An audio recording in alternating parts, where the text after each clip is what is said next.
اور اسی طریقے سے سنن نسائی کے اندر موجود ہے کہ ہم نبی علیہ السلام کے پیچھے رکوع اور سجدے میں بعض اوقات 10 دفعہ تسبیحات شمار کر لیتے تھے. اور یہ جو مشہور ہے جی یہ جی طاق ہونی چاہیے، یہ بالکل غلط ہے جی. طاق ہونی چاہیے، اس میں 10 کے الفاظ ہیں، جفت بھی ہو سکتی ہے، جفت بھی اللہ ہی کا ہی ہے، طاق بھی اللہ ہی کا ہے. البتہ یہ بخاری میں حدیث ہے کہ اللہ طاق ہے، طاق کو پسند کرتا ہے، لیکن جفت سے بھی کوئی نفرت نہیں کرتا. اللہ کے حروف تہجی جو ہیں وہ بھی جفت ہیں، الف لام لام ہا، اور محمد کے حروف تہجی بھی جفت ہیں، میم ہا میم دال، اے پکی ہے. ٹھیک ہوگا جی. تو وہ اتنی لمبی ہوا کرتی تھی، لیکن یہ ہے کہ بہت لمبی بھی نہیں ہونی چاہیے نماز کے پیچھے مقتدی تنگ پڑ جائے. انڈیا پاکستان میں ویسے چھوٹی نماز ہونی چاہیے کیونکہ مفتیوں کو تو پتہ ہی نہیں ہوتا یہ کیا پڑھ رہا ہے. ان کا کیا انٹرسٹ ہے کہ نماز لمبی ہو؟ نماز لمبی ہونے کا اس کا انٹرسٹ ہے جس کو قرات کی آواز یا وہ چیز سمجھ آ رہی ہو. اور صحابہ کرام، سنن ابن ماجہ میں حدیث ہے، جابر بن عبداللہ کہتے ہیں ہم زور اثر کی نمازوں میں نبی علیہ السلام کے پیچھے پہلی اور دوسری رکعت میں سورتیں بھی ساتھ ملاتے تھے فاتحہ کے.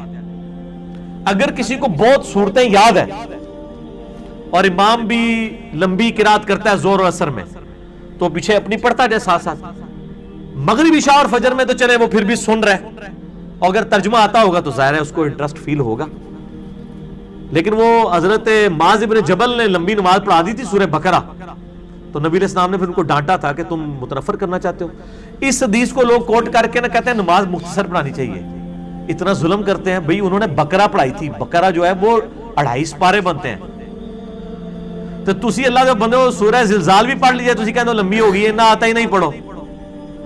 تو بھئی 2.5 پارے کے بجائے اگر کوئی 1 پارہ پڑھ لیتا ہے تو پھر لمبی نہیں ہوگی. یہ لمبی تو اڑے والی نہیں انڈیا پاکستان والی، یہ وہ والی لمبی ہے کہ پہلی رکعت میں سورہ بقرہ، سورہ دوسری میں آل عمران پڑھ رہے تو وہ تو بہت لمبی ہوگی نا. ٹھیک ہوگا جی. ایک بندہ روزہ کا وقت ختم ہونے کے بعد، روزے کی شروع تو نہیں ہو گئے، کدھر ہے نیڑے ہی ہو گئے نا، من تو نہیں پتا، حالت مہینہ پہ ہے.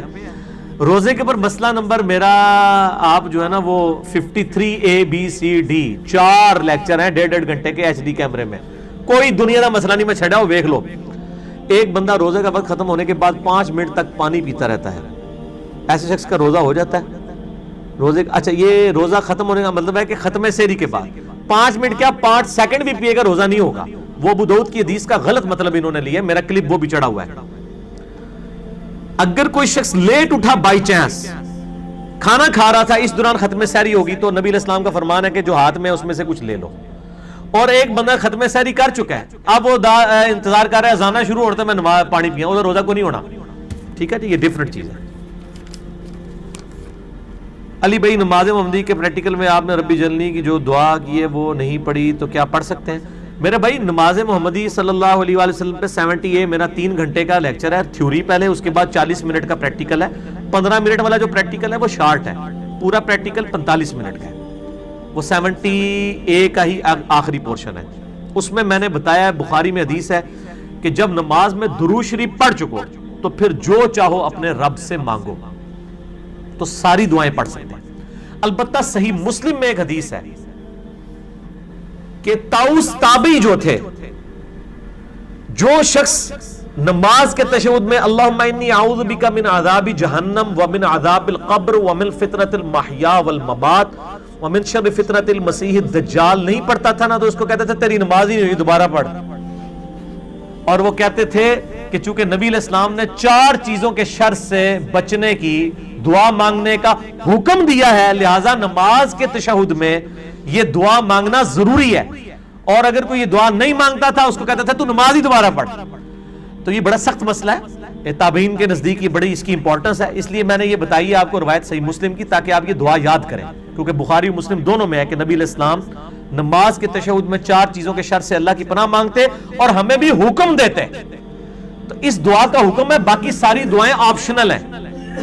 حکم جس دعا کا ہے وہ ایک ہی، اللہم انی اعوذ بک من عذاب جہنم ومن عذاب القبر ومن فتنۃ المحیا والممات ومن شر فتنۃ المسیح الدجال. اے اللہ میں عذاب جہنم سے، عذاب قبر سے، زندگی اور موت کے فتنے سے اور مسیح دجال کے فتنے سے تیری پناہ مانگتا ہوں. تو یہ دعا آپ یاد کریں. نماز محمدی صلی اللہ علیہ وآلہ وسلم کی جو اوپر میرا ریسرچ پیپر نمبر 8 میں نے یہ دعائیں لکھی بھی ہوئی ہیں. اس کے علاوہ دعا اللہم ربنا آتنا فی الدنیا حسنہ وفی الآخرۃ حسنہ وقنا عذاب النار پڑھیں. حضرت ابوبکر صدیق کو صحیح بخاری میں آتا ہے نبی علیہ السلام نے اسپیشل دعا سکھائی تھی تشہد میں پڑھنے کے لیے.